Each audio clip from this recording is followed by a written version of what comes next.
Assalamualaikum warahmatullahi wabarakatuh. Bismillahirrahmanirrahim. Alhamdulillahirabbil alamin. Allahumma shalli ala sayyidina Muhammadin. Baik, Bapak Ibu, saya buka dengan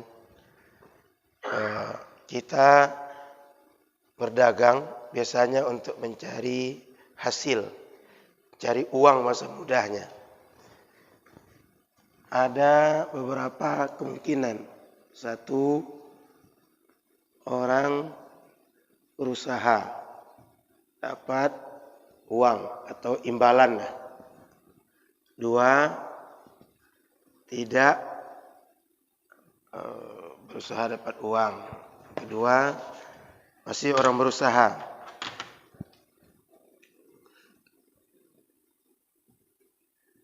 Tidak dapat uang. Tiga, orang tidak berusaha dapat uang. Empat, orang tidak berusaha tidak dapat uang. Terjadi tidak semua ini? Real kan? Ada orang berusaha, dia dapat uang. Dapat mentargetkan gaji sebulan sekian, income sekian, dapat. Dia berusaha, nggak dapat. Udah habis semua energi, semua berdaya, nggak dapat. Nggak berusaha, dapat juga. Maka kadang saya tengok orang stroke atau sakit tertentu, nggak ngapa-ngapain dia, ada yang ngurus dia. Makan bisa, segala macam bisa. Ada orang tak berusaha, tak dapat uang. Betul? Maka Bapak Ibu, ini real terjadi. Kira-kira dari kesimpulan ini, dari 4 poin ini, apakah usaha pasti mendatangkan uang?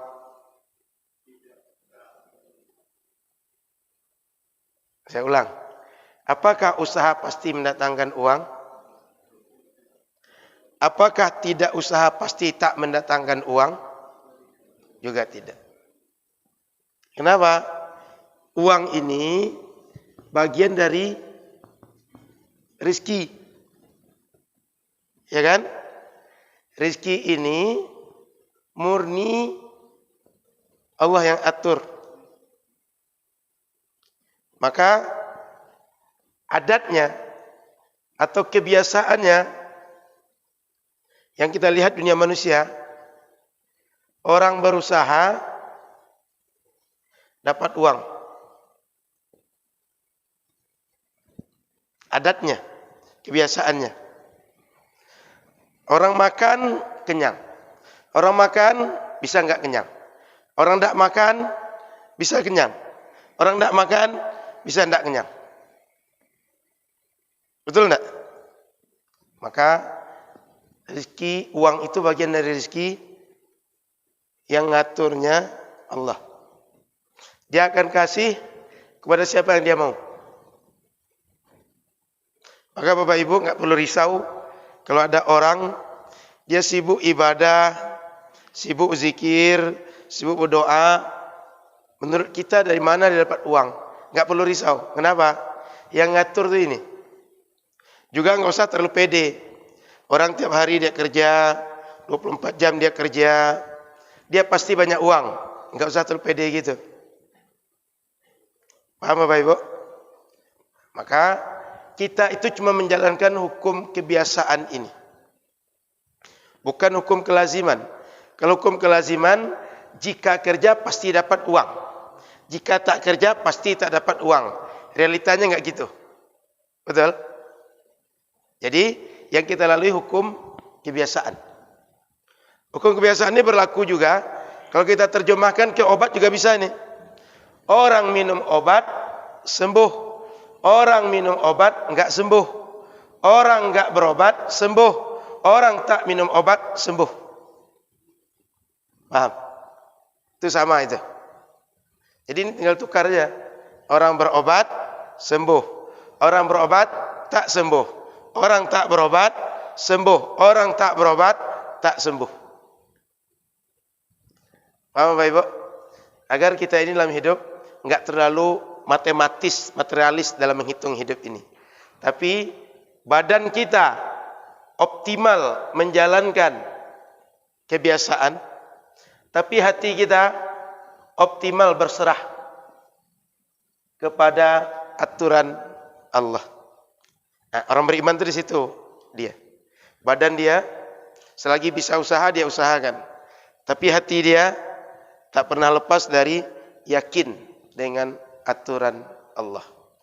Makanya Bapak Ibu, hari ini kalau kita usaha dalam hitungan matematis kita sukses, ternyata enggak usah marah ke siapa-siapa. Tapi terima dan puaslah dengan apa yang kita dapat. Karena ternyata segitulah Allah ngasih kita hari ini. Kalau hari ini kita rasanya secara usaha manusiawi, manajemennya, SDM-nya, kemudian lobby sana sininya, persiapan modalnya segala macam sudah oke. Hasil enggak sesuai yang kita harapkan, serahkan kepada Allah. Mungkin belum waktu ini Allah kasih apa yang kita harapkan. Kira-kira gitu, Bu. Makanya Imam Athaillah As-Sakandari itu mengajarkan begini. Jangan sampai kita itu sudah memelas, sering betul minta doa kepada Allah. Dalam doa kan kita sering minta tuh. Ya Allah, saya ingin usaha ini sukses ya Allah. Tiap hari doa, tiap saat doa. Menurut kita, dah hampir jenuh kita doa.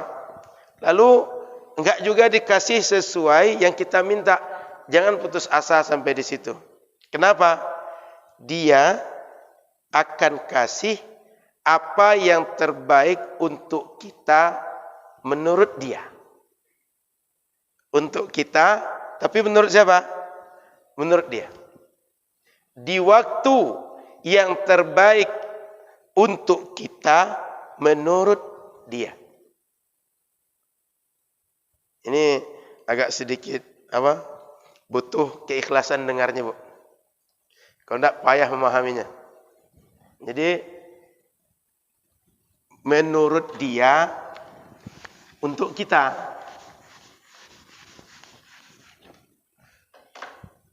Dia kasih apa yang terbaik untuk kita menurut dia. Menurut Allah. Di waktu terbaik untuk kita menurut Allah lagi.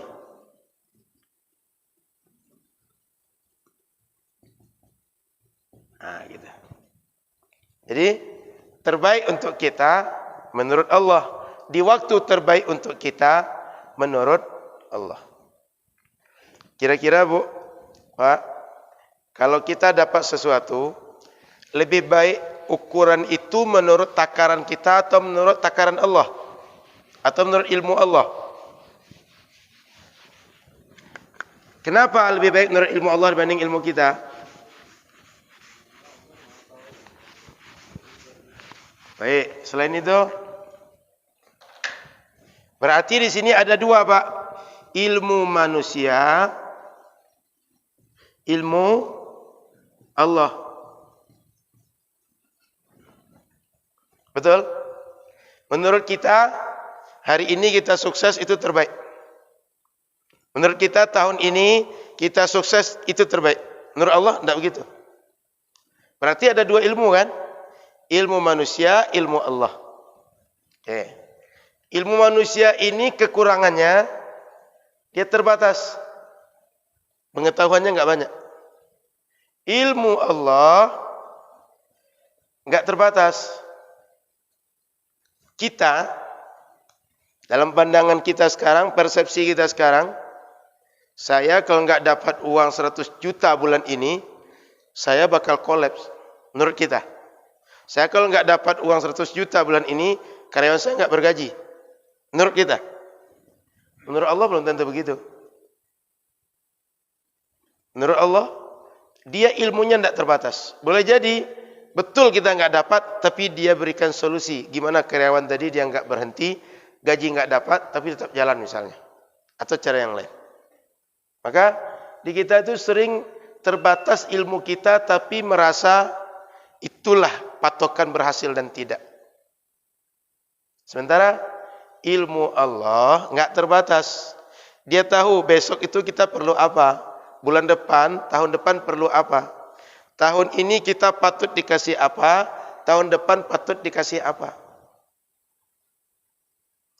Makanya pengusaha itu kalau kita tengok rata-rata jatuh bangun. Jarang pengusaha itu sekali mulai sukses sudah itu nggak pernah gagal, itu jarang. Rata-rata mulai sukses atau gagal, tapi nanti akhirnya dia juga diberikan sukses oleh Allah. Dan kadang-kadang orang itu ketika dia sudah optimal mempersiapkan untuk sukses, enggak jadi. Begitu dia enggak mempersiapkan untuk sukses, jadi dia. Ya Pak Riza, sering terjadi ya Pak ya.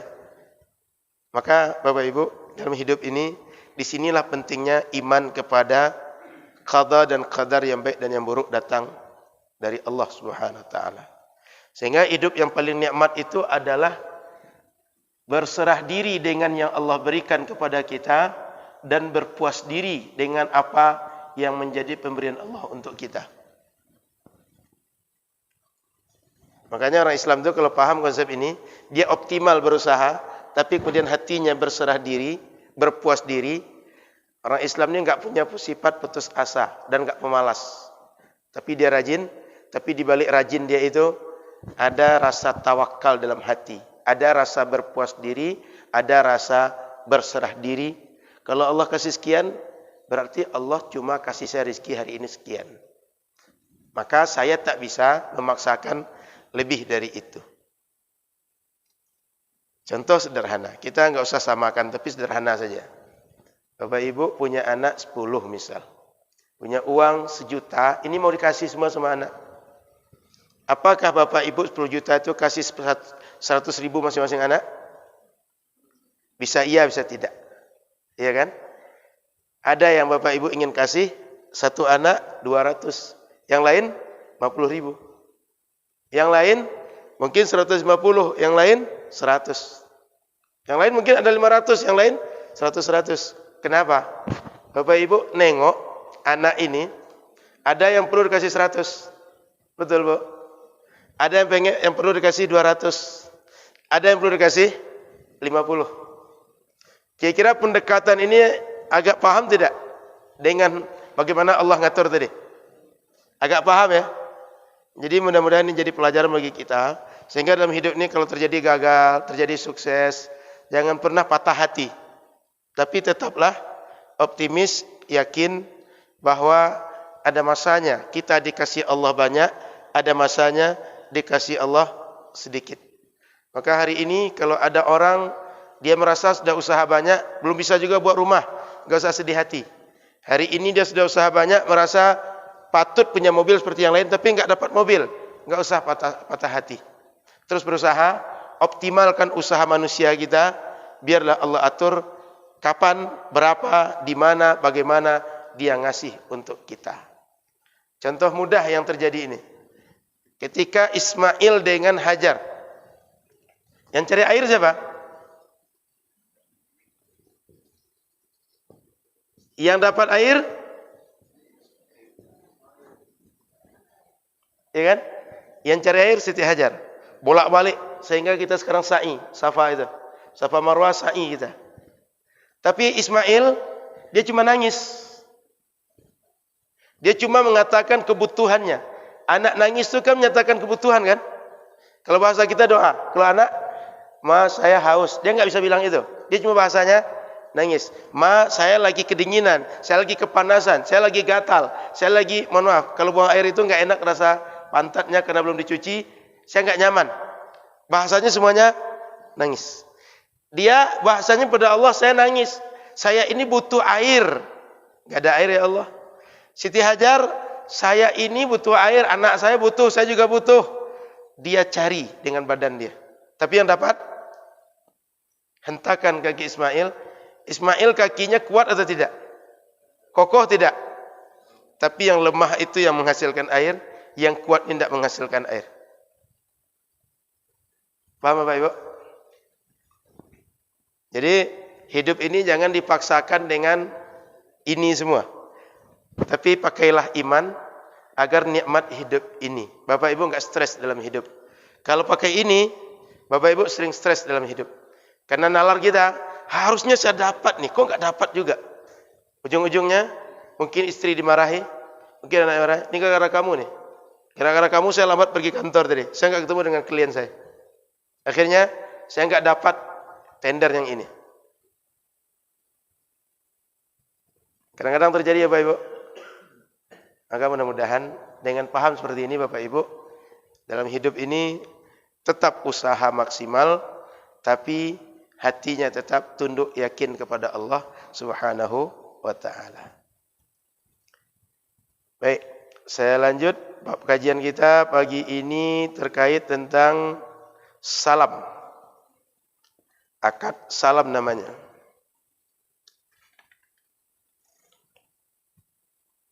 Halaman berapa buku kita? Ustaz? 78.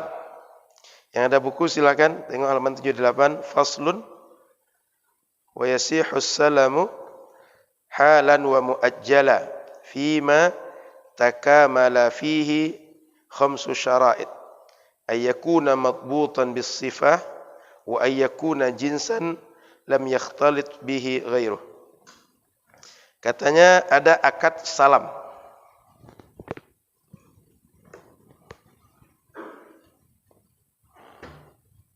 Akad salam.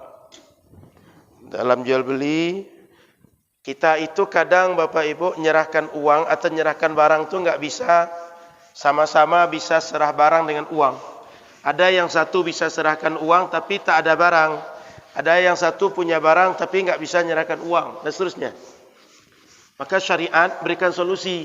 Tidak selamanya jual beli itu mesti ada barang, ada uang. Ada solusinya. Salam namanya akadnya. Gimana salam ini? Uang di majelis atau uang ini tunai. Barang tempo atau belakangan. Jadi akad jual beli ada yang seperti ini. Dua pihak yang saling berkepentingan, yang saling bertolak belakang, satu butuh, satu dia memberikan menu kebutuhan, pihak pembeli dan penjual. Pihak pembeli dia punya uang, enggak punya barang. Dicarilah yang punya barang. Lalu dia butuhnya enggak sekarang. Butuhnya 2 bulan, 3 bulan ke depan. Pihak yang punya barang, kalau kasih sekarang barang, enggak punya modal. Dia bisa kasihkan kalau 2 bulan atau 3 bulan ke depan. Maka gimana caranya? Mereka buat akad salam. Dia buat akad hari ini, uang diserahkan oleh pihak pembeli kepada pihak penjual tunai hari ini. Pihak yang penjual menyerahkan barang sesuai kesepakatan 2-3 bulan ke depan. Atau sepekan ke depan. Atau sebulan ke depan. Dalam syariat namanya akad salam.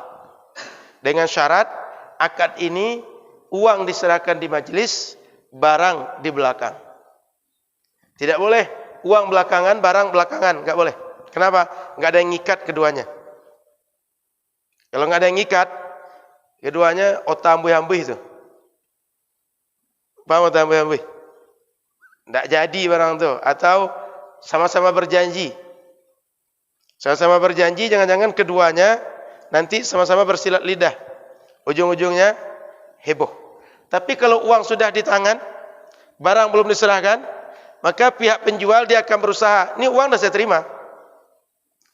Pihak yang menyerahkan uang, saya sudah bisa merencanakan prediksi. Nanti barang bisa datang sekian. Kalau datang sekian, saya bisa membuat begini, membuat begitu, usaha saya begini begitu. Salam. Ini memudahkan kita. Kalau tidak, banyak orang pedagang itu kesusahan. Memudahkan tak Pak Irza kalau pedagang ini? Contoh, kita lagi untung nih Pak, uang lagi ada nih, atau modal lagi ada. Sementara barang ini kita prediksi, bulan ini dia ada, bulan depan tentu ada. Supaya kita dapat bulan depan dan bulan selanjutnya, usaha kita enggak terjadi miss vakum di jalan, di tengah. Nih, saya bayar dulu. Nanti saya dapat. Sehingga setiap orang minta, atau orang sudah mulai kenal kita, mulai percaya kita, bisa terus drop sesuai kebutuhan orang. Membantu enggak Pak? Membantu. Pihak yang menjual, dia enggak punya uang tapi punya barang. Atau dia enggak punya barang sekarang, dia bisa mengusahakan barang jika dia disupport dulu dengan modal. Membantu dia enggak? Pihak penjual terbantu, pihak pembeli terbantu. Keduanya saling membantu. Nah, namanya akad ini akad salam. Dan ini dibolehkan oleh syariat. Kata Nabi ketika datang ke Madinah, ini yang dilakukan oleh masyarakat Madinah. Mereka jual beli salam ini. Itu artinya orang Madinah ketika jual beli sudah mulai agak maju cara berfikirnya. Tidak lagi terpaku ada barang, ada uang. Tapi sudah bisa enggak ada barang, uang ada. Cash di majelis. Paham di sini gambaran masalahnya? Apa bentuk jual belinya? Oke. Tapi pahami Bapak Ibu, tidak boleh keduanya sama-sama belakangan. Kan kemungkinan jual beli itu ada uang, ada barang. Ada uang, tak ada barang. Tak ada uang, ada barang. Gitu kan? Kemungkinannya. Maka ada uang, ada barang, ini jual beli biasa. Ada uang, tak ada barang, salam. Nanti tak ada uang, tak ada barang, bentuk yang lain lagi nanti. Bayu ajil bil ajil nanti. Ketiganya ini ada dalam syariat. Nah, ini yang umum kita lakukan. Tapi ini bentuk jual beli yang memudahkan. Paham ya? Salam itu di sini. Ada uang, enggak ada barang. Uang diserahkan di majelis, barang nanti belakangan. Sekarang kita masuk kepada ketentuan-ketentuan supaya dia sah. Dia tak terlarang menurut syariat. Silakan, Pak. Yang dimaksud majelis di sini apa? Apakah sekedar saksi atau sejumlah orang? Bukan, Pak. Waktu akad. Majelis kan tempat bahasa kitanya. Jadi di majelis itu di tempat akad kita melakukan transaksi. Transaksi itu ada ijab, ada kabul, kemudian ada saksi. Gitu Pak. Makanya sering kita membuat surat-surat perjanjian dalam jual beli itu ada pihak pertama, pihak kedua, ada saksi. Ya Pak ya? Biasa begitu. Bahasa mudahnya notaris kalau hari ini. Kalau dulu kan belum ada istilah notaris, saksi saja. Kalau hari ini kita menyebutnya atau umumnya melakukannya yang mengikat itu di notaris, Pak. Notaris nanti dibuatnya ada 2 saksi. Gitu, Pak. Jadi majelis ini di majelis akad atau di tempat kita atau di waktu kita melakukan transaksi jual beli. Itu maksudnya. Jadi menyerahkan uang di waktu lakukan akad transaksi, menyerahkan barang di waktu yang disepakati. Jadi waktu disepakati ada nanti, Pak. Enggak boleh, Pak. Pokoknya nanti serahkan aja lah. Itu enggak boleh. Mesti jelas. Bahkan nanti di mana, bagaimana caranya. Karena kadang-kadang menyerahkan barang ini, Pak, enggak asal serahkan. Ketemu di masjid, serahkan di masjid. Gimana bawanya pulang? Contoh, yang diserahkan itu semen 1000 sak, Pak. Tapi di masjid. Dari masjid ke gudang, butuh biaya baru lagi kan?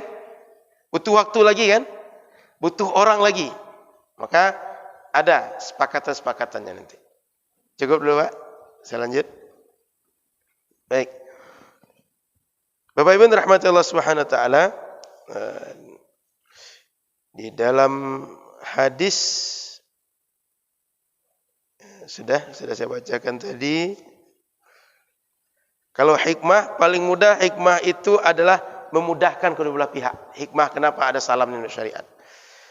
Sudah itu rukunnya. Pertama katanya matbutan bis sifah.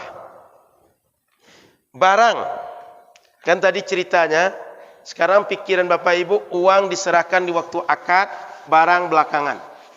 Maka fokus barang itu nggak ada sekarang, uang ada.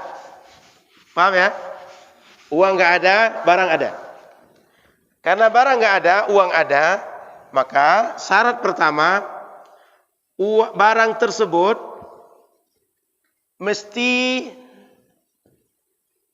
spesifik dan jelas, atau katalognya jelas. Barangnya butuh apa sih? Baju. Bajunya model apa? Ukuran apa? Warna apa? Dasar apa? Jelas. Berapa meter? Atau kayak kita beli karpet, kita pergi ke pasar bawah, karpet belum ada, tapi uang kita masjid ada nih. Kami Masjid Nurul Fajar butuh karpet. Berapa ukurannya? Berapa kira-kira satu masjid ini, Pak? 68 meter. Katakan 16 meter. Kami butuh 16 meter. Maka 16 meter ini biasanya kita perlukan bahannya apa? Kemudian ketebalannya, warna, apalagi biasanya, Pak? Apa, Pak? Motif. Apalagi biasanya, Pak? Ukuran, misalnya berapa lebarnya ini? 1 meter, 120, 150. Kan pengaruh kepada barang nanti. Pengaruh kepada harga nanti. Nah, ini saat kita serahkan uang, saya butuh barang karpet. Serahkan ke kami perlunya dalam waktu cepat. Berapa lama? Katakan 1 minggu. Kata pihak penjual, oke, kami nggak punya sekarang, tapi 1 minggu ke depan ada. Kalau gitu, berapa harganya? Sekian. Ini uang. Barang nanti kami terima, tapi begini ya. Warnanya hijau, bahannya katakan bahan dari Turki misalnya. Warnanya, motifnya, ukurannya sekian. Mesti jelas. Katalognya detail. Jangan sampai nanti pokoknya kasih aja lah karpet tuh. Yang Turki itulah. Kenapa begitu nggak boleh? Jangan-jangan ketika sebulan ke depan dikasih oleh penjual, kita komplain. Katanya Turki, tapi kok ini? Pak, ini Turki nih, Pak. Rupanya Turki ini KW-nya sampai 17. Kita berharap, atau harapan kita itu dalam pikiran kita yang nomor satunya, yang dalam pikiran penjual KW 17. Bertemu nggak hasilnya? Kecewa nggak kita? Bertengkar nggak sudah itu? Maka mesti jelas, spesifik dia. Jelas dia, katalognya ini detail. Mau yang mana satu? Yang warna apa? Berapa jumlah? Sebesar apa? Berapa kilo? Kan barang itu ada yang ukurannya kilo, ada yang takaran, berapa sukat kalau misalnya beras. Sukat itu sendiri apa?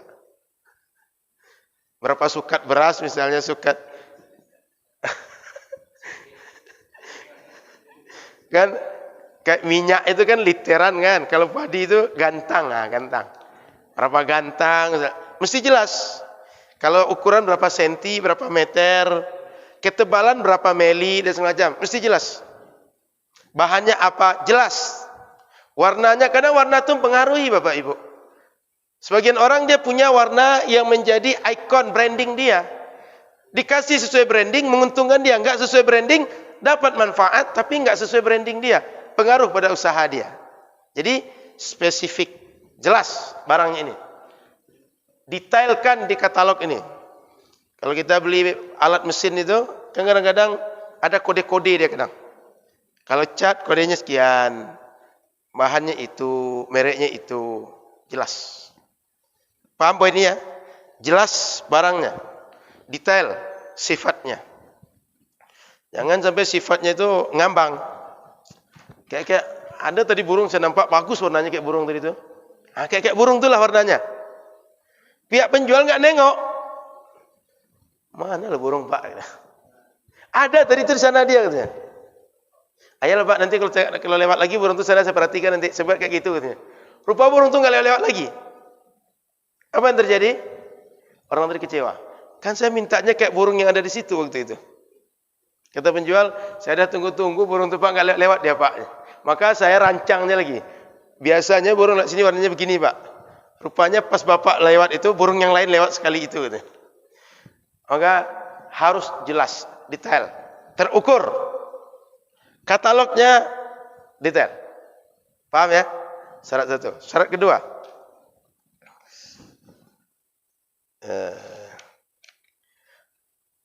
Dia merupakan jenis barang yang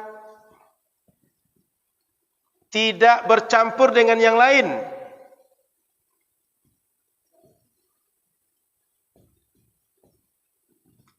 Maksudnya tak campur dengan yang lain ini, jelas dia bentuknya itu benda apa. Kan di kita ini jenis barang itu kan kadang-kadang ada barang ini kalau bercampur dengan yang lain, dia sudah harganya beda lagi. Atau bahasa kita, kalau pasir ya pasir aja. Jangan pasir campur juga dengan tanah gitu. Ada yang sirtu mau campur dia. Ada minyak, kemudian ada minyak jelantah, sama-sama minyak. Nah gitu. Jadi jelas bahwa dia ini yang mana satu bendanya tidak dia bias dengan benda lain. Kita membeli gula, gulanya gula yang mana satu? Gula pasir kah? Ya gula pasir kan? Gula pasir kah? Atau gula merah kah? Gula merahnya gula merah yang biasa dibuatkan orang untuk pempek, atau gula merah yang biasa untuk pical. Kan beda kan Bu ya? Gula merah yang biasa untuk pempek dengan pical itu. Gula enaunya. Jadi jelas satu yang mana yang dimaksud dengan barang kita ini. Jangan sampai barangnya itu dia kalau bercampur dengan benda lain, dia bisa juga disebut barang itu, tapi dia sudah enggak murni lagi. Nah, maka jelaskan yang mana sih yang kita maksud. Yang tujuan intinya semua benda yang disyaratkan itu dia seakan-akan depan mata. Sehingga begitu diserahkan, begitu diterima, betul-betul dia sesuai, seakan barang itu ada barang itu. Ini kan kelemahannya barang nggak ada di tempat. Uang ada. Maka barang tak ada di tempat itu bagaimana dia ketika kita membuat akad dan ketika diserahkan nanti seperti dia ada di tempat kita transaksi. Itu intinya pada syarat benda ini.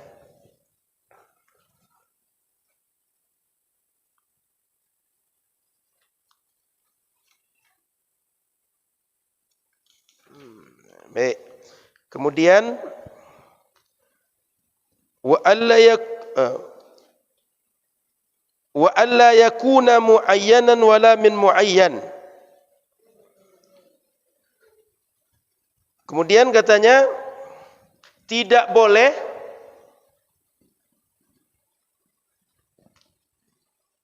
uangnya hutang juga.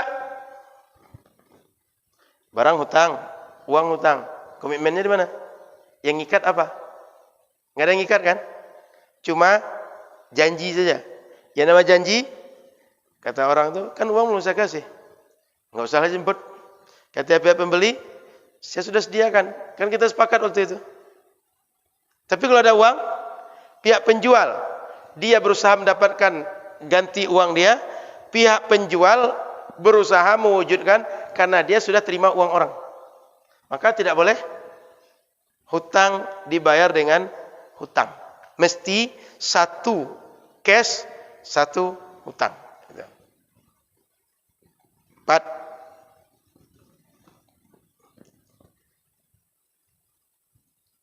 Yang keempat,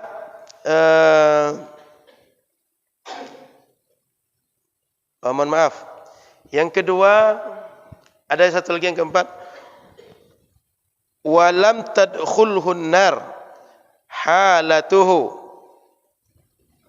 Yang keempat ini bahasa dulu tidak butuh dibakar untuk mendapatkan hasil.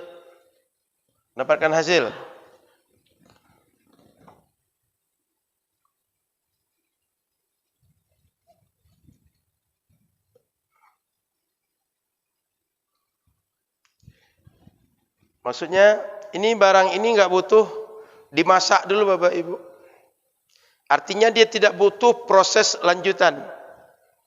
Atau kalau dia dimasak, biasanya barang dimasak ini daya tahannya singkat. Kalau daya tahannya singkat, dia tak bisa sesuai dengan waktu tadi, expire-nya cepat habis. Itu satu. Yang kedua, dia barang ini boleh jadi kalau butuh proses lanjutan, pihak penjual bisa melakukan, pihak pembeli nggak bisa melakukan. Sehingga kalau bisa barang yang diserahkan itu begitu cash, orang bisa menggunakan langsung sesuai untuk manfaat apa yang dia inginkan. Karena kalau seandainya dia butuh upaya lebih lagi, jangan-jangan dia mengeluarkan dana tambahan. Maka butuh barang ini yang dia ketika diterima oleh pihak pembeli sudah bisa dimanfaatkan langsung, tidak butuh proses lanjutan. Tuh. Yang kelima,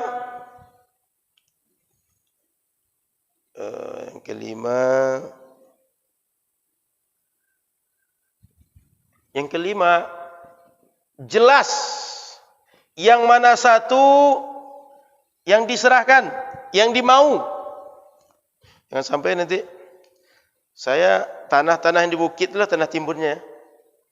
Tunjuknya tanahnya. Boleh jadi tanah itu semuanya satu karakter. Boleh jadi? Enggak. Atau beras itu kan di kita kayak beras di Padang lah. Ada beras apa? Kuriak kusui. Kuriak kusui, Pak. Ada kuriak kusui. Kemudian ada anak daro. Ada Bare Solo tuh daerahnya, Pak. Turunnya ada Cisokan, ada Empek 2C. Macam-macam lah turun kan? Pokoknya baris yang itulah. Tapi tidak jelas apakah yang dimaksudkan anak daro, apalagi kalau tambah ada belida, ada lagi bunga raya, beras bunga raya. Kan banyak jenis beras ini, tipenya. Mesti jelas yang mana satu yang kita maksudkan. Apakah yang anak daro? Apakah yang kuyak kusik tadi? Apakah yang dia pulen atau yang tidak pulen? Jelaskan. Kalau tanah, apakah dia sirtu? Apakah tanah timbun? Apakah tanah liat? Atau pasir? Atau kerikil? Atau yang lain? Jangan sampai nanti pas diterima, saya enggak yang ini yang saya maksudkan kemarin. Harusnya yang itu tuh. Maka mesti jelaskan yang mana satu spesifik yang kita maksudkan. Jadi semua tujuan ini kalau Bapak Ibu tengok adalah bagaimana dia terikat spesifik barang itu. Seakan barang yang kita janjikan ke depan itu ada di depan mata kita. Kalaulah kita tengok di layar, nampak barang itu di layar gitu. Maka hari ini katalog itu lebih bagus lagi kalau nampak secara visual, di foto kah, di video kah. Ini barangnya, Pak. Kalau kita buka, begini bentuknya. Kalau kita pasang, begini dia. Kalau kita kawinkan dengan orang lain, begini jadinya. Kalau kita kasih baut di sana, kasih baut sini, begini bentuknya. Karena ini rata-rata presentasi kan, Pak, modelnya. Pak, ini nanti kalau kita kasih yang tipe sekian, gini bentuknya. Kayak orang jual HP itu kan dibuatkan aplikasinya 1, 2, 3, dibuatkan video audit tutorialnya. Sehingga barang yang kita dapatkan di waktu yang akan datang itu betul-betul sesuai dengan apa yang menjadi persepsi kita. Baik, silakan Bapak Ibu kalau ada pertanyaan. Dari Kak Salam ini.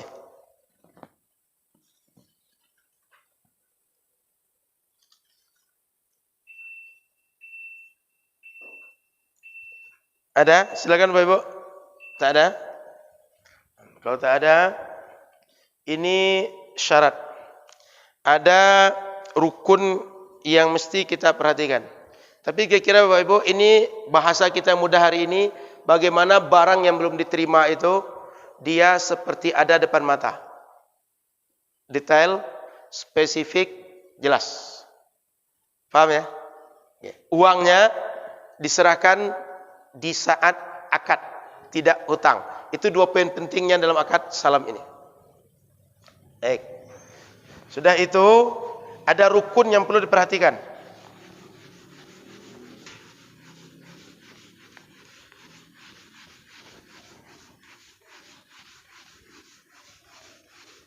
Dia salam ini ada istilah modernnya.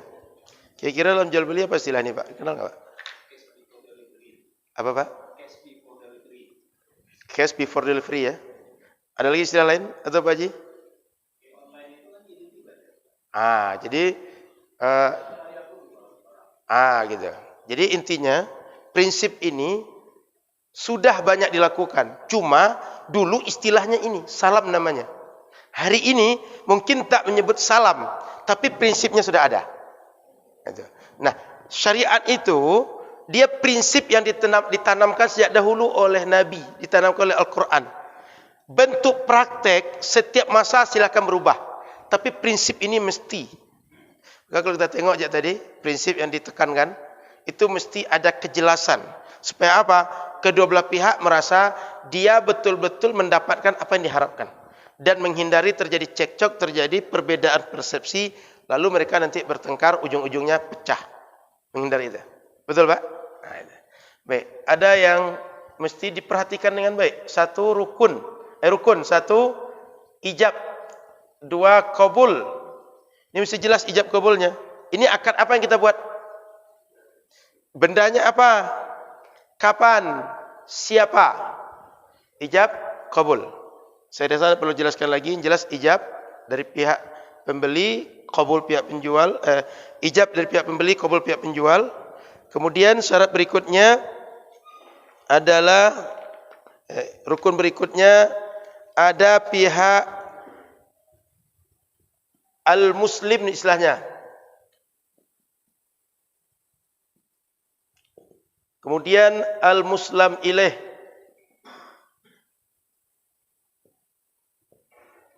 Kemudian yang kelima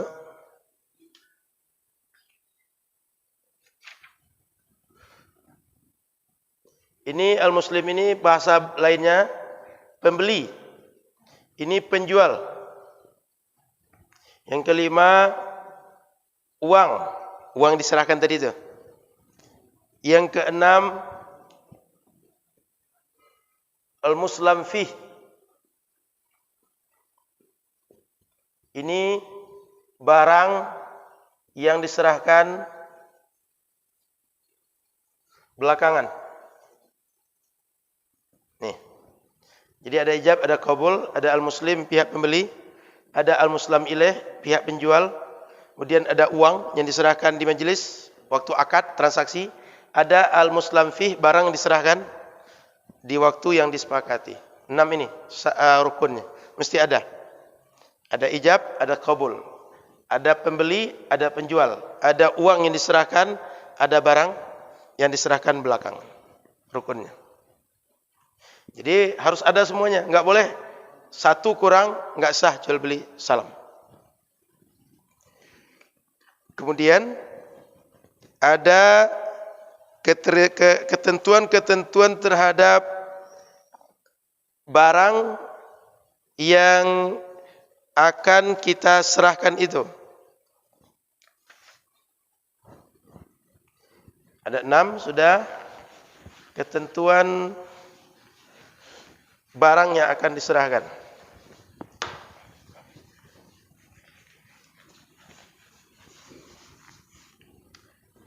Katanya, "Tsumma li sihhatil muslim fihi thamaniyatu syara'id." Agar sah barang yang akan diserahkan itu mesti memenuhi 8 syarat. 1, ay yasifahu ba'da dzikri jinsihi wa naw'ihi bis sifatil lati yakhtalifu biha ats-tsaman wa ay yadhkura qadrahu bima yanfil jahalah. Yang satu, kriteria barangnya mesti dijelaskan sifat spesifik. Karena ini membedakan harga nanti, Pak. Grade A, B, C. Tuh. Yang kedua, mesti dijelaskan ukuran, takaran. Agar nanti jangan sampai Sauto lah. Sauto yang mana? Truk L300 Fuso. Kan satu mobil kan? Tapi satu mobil yang mana? Mesti jelas. Apalah, agak satu karung lah. Karungnya mana? 5 kilo, 10 kilo, 50, 100. Kan satu karung semuanya kan? Tapi satu karungnya mana? Jelaskan. Kemudian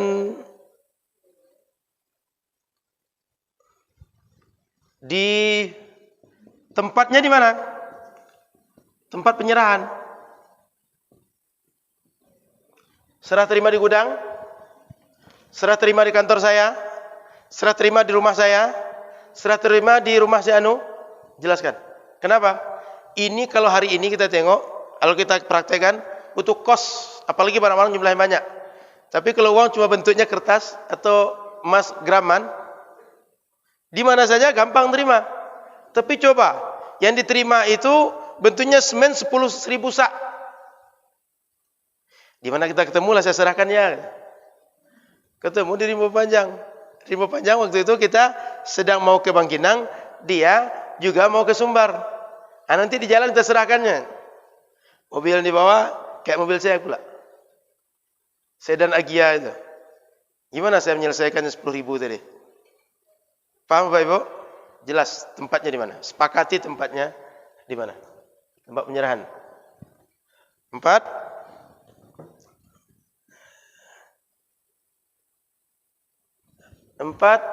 Biasanya ada barang ini saat penyerahan. Artinya jangan sampai menjanjikan barang ini kita dah tahu nggak akan ada di waktu itu gitu. Contoh kayak durian lah. Durian itu kan punya musim. Biasanya kalau sebulan ke depan atau sudah nampak mulai buahnya, sebulan ke depan dia jadi barang ini. Atau yang kedua, kita dah tahu nggak akan berbuah durian ini dari bulan depan sampai 1 tahun ke depan gitu. Kita janjikan juga, jangan. Tapi silahkan melakukan akad terhadap barang yang akan kita harapkan itu, dia bisa terwujud di waktu yang kita sepakati. Atau barang itu cuma ada di musim hujan. Kita tahu musim hujan baru selesai. Ke depan cuma ada musim panas. Jangan menjanjikan atau melakukan akad terhadap barang yang dia tidak akan mungkin ada di waktu yang disepakati. Kan ujung-ujungnya nanti ngeles kata orang sekarang. Itulah payah, Patang tu salah mau menghitung waktu gitu. Patang tu payah salah mau memprediksi gitu. Atau orang biasa membuat lemari, bahan dasarnya kayu.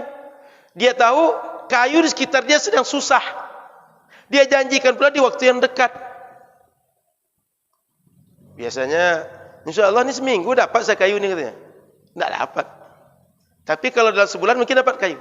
Nah, itu. Jadi pastikan bahwa barang itu biasanya ada saat kita menyerahkan. Mampu kita menyerahkan barang itu. Jangan sampai ketika kita menyerahkan banyak alasan nanti. Salah prediksi, mau salah hitung. Patang itu lahado dil-dil tuh. Tapi rupanya tidak diserahkan kamu. Nah, itu panjang cerita nanti itu. Kalau kata orang Minang, kata kedua, kata bacarian. Dah banyak-banyak yang dialasankan nanti. Dah banyak yang kambing hitam kan nanti. Yang pada intinya kita tidak komitmen. Ya. Selanjutnya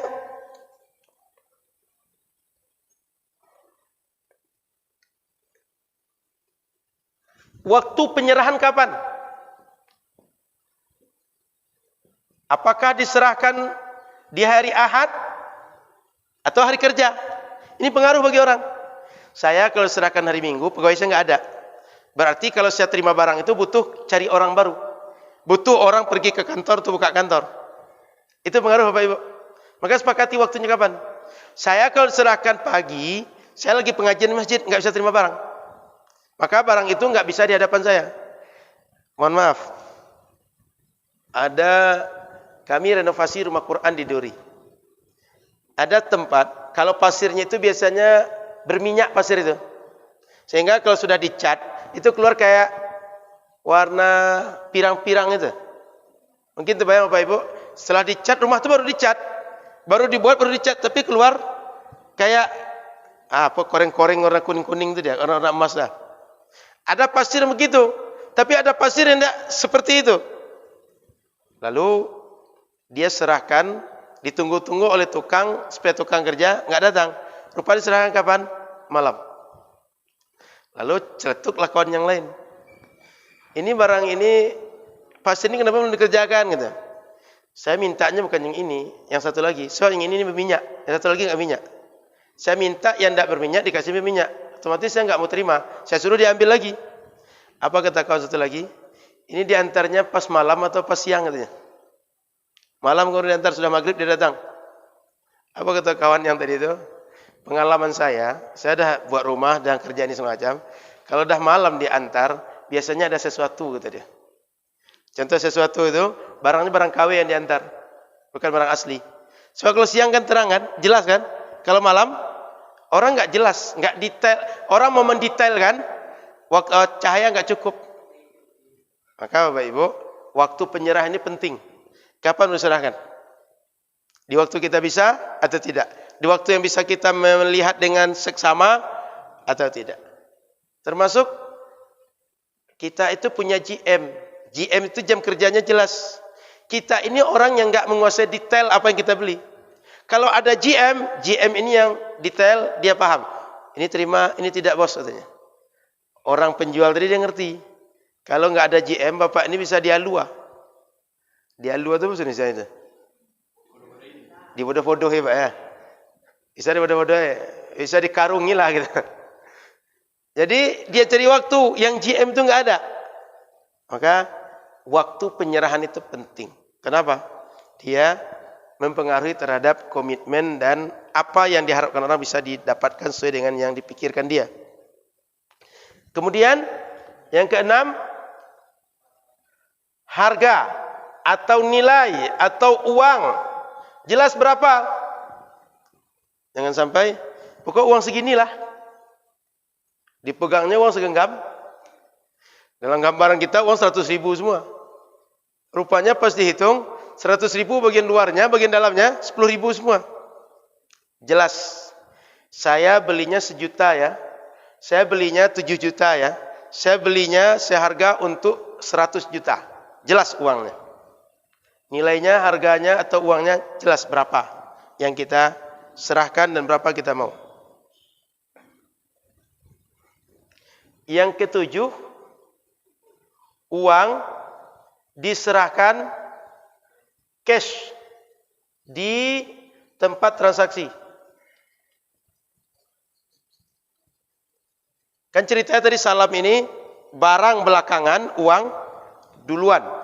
Jadi uangnya diserahkan cash di tempat, barangnya baru belakangan. Supaya apa? Ada komitmen yang ngikat keduanya. Kemudian yang ketujuh, yang kedelapan,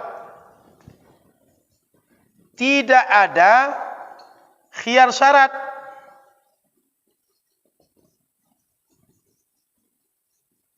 Kalau masuk lagi khiyar syarat, Pak, orang dah nunggu sebulan nih.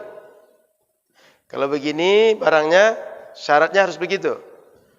Padahal orang tuh berharap ketika terima barang itu sudah jadi sesuai yang diinginkan, langsung diolah, langsung diputar, langsung dijadikan barang yang lain, langsung masuk mesin. Kalau masuk khiyar syarat lagi, otomatis waktu lagi ke depan. Kalau terima, saya jadikan langsung. Kalau tidak, berarti saya balikkan ya. Itu panjang lagi ceritanya Pak Ibu. Itu mengundang pertengkaran lagi. Jadi tidak boleh ada barang yang memenuhi kriteria khiyar syarat. Baik. Silakan sampai di sini Bapak Ibu ada pertanyaan. Tapi terbayang jual beli seperti ini ya. Nyambung ya. Hari ini dah banyak sebenarnya. Cuma namanya enggak ini. Ketentuan ini mungkin Bapak Ibu selama ini enggak ngeh. Tapi syariat yang buat ketentuan ini. Supaya apa? Menghindari berbagai pihak, para pihak, rugi sepihak. Bagaimana semua pihak, dia semuanya sama-sama punya untung dari jenis akad yang ini. Dan bagaimana para pihak saling termudahkan dengan jenis akad ini. Karena idealnya akad ada barang ada uang itu tak selamanya bisa terwujud. Sebagian ada uang, barang belakangan. Sebagian lagi ada barang duluan, uang belakangan. Hutang bahasa kitanya. Baik, silakan. Ada pertanyaan Bapak Ibu? Silakan Pak. Apakah ini mengenai transaksi jasa-jasa, misalnya jasa tukang, apakah termasuk dalam kelompok ini atau bahasa sendiri? Bisa Pak, uang dengan barang sama. Sehingga kepada tukang, mesti jelaskan kerja kamu ini ya. Pekerjaannya, bentuknya begini, kita spesifikkan Pak. Jadi dia bisa berlaku barang, bisa berlaku pada jasa. Dan jasa banyak. Bisa dibayar dulu, bisa dibayar belakang juga. Kayak umroh Pak. Umroh itu kan bayar duluan kan? Tapi jasanya belakangan. Betul nggak Pak? Bapak haji, Bapak umroh, bayar mungkin sebulan sebelum berangkat sudah finish pembayaran. Atau minimal sepekan sebelum berangkat, finish. Tapi Bapak terima jasa umrohnya sepekan ke depan atau sebulan ke depan. Bisa masuk jasa. Gitu Pak. Jadi yang penting jelas jasanya apa. Paket umroh misalnya berapa hari. Pesawatnya maskapai apa. Hotelnya bintang berapa. Gitu Pak. Fasilitasnya dapat hotel, dapat makan, dapat bus, dapat pakaian seragam, dapat manasik, jelas gitu Pak. Pernah pengalaman soal umroh ini, kita ada perjanjian sebelumnya. Ya. Di belakangan mau berangkat ada penambah biaya. Apakah ini termasuk pelanggaran atau gimana?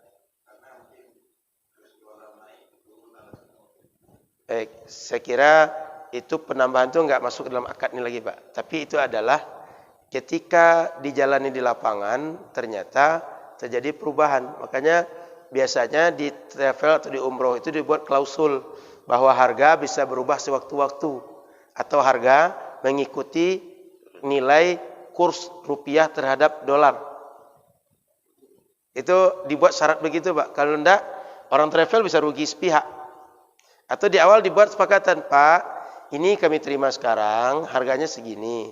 Tapi kalau nanti harga berubah, karena dia boleh jadi secara harga rupiah clear Pak. Tapi untuk ke dolarnya atau ke rialnya, pihak travel jangankan untung, justru dia nombok gitu. Itu nggak masuk ke salam lagi Pak. Itu sudah kesepakatan belakangan saja. Itu sama dengan jual beli biasa saja Pak. Karena kejadian belakangan membutuhkan dia untuk perubahan. Gitu Pak. Jadi nego baru saja. Seperti dengan jual beli biasa. Fix Pak? Oke. Ada lagi? Ada ibu-ibu tanya Bu? Ibu-ibu nusa tanya Bu, yang penting ada uang ya Bu ya. Ada uang bisa belanja langsung. Karena kalau dipikirkan uang itu, justru semakin dipikirkan makin sakit hati. Tapi begitu ada uang, abang disayang. Tak ada uang, tunggu lubang. Ya Bu? Indah insyaAllah. Yang di sini indah. Baik, terima kasih Bapak Ibu. Sudah masuk isyraq nih. Terima kasih Bapak Ibu. Pagi ini tentang salam. Besok kita masuk kepada gadai di hari Rabu. Ini gadai ini agak sensitif juga dan agak panjang juga pembahasan ini. Apalagi ketika sudah masuk kepada ada tradisi. Tradisi pagang gadai. Baik pagang gadai sawah, pagang gadai ladang atau pagang gadai yang lain. InsyaAllah kita bahas di Rabu akan datang. Terima kasih. Mohon maaf salah dan kurang. Subhanakallahumma wa bihamdika asyhadu an la ilaha illa anta astaghfiruka wa atubu ilaika. Assalamualaikum warahmatullahi wabarakatuh.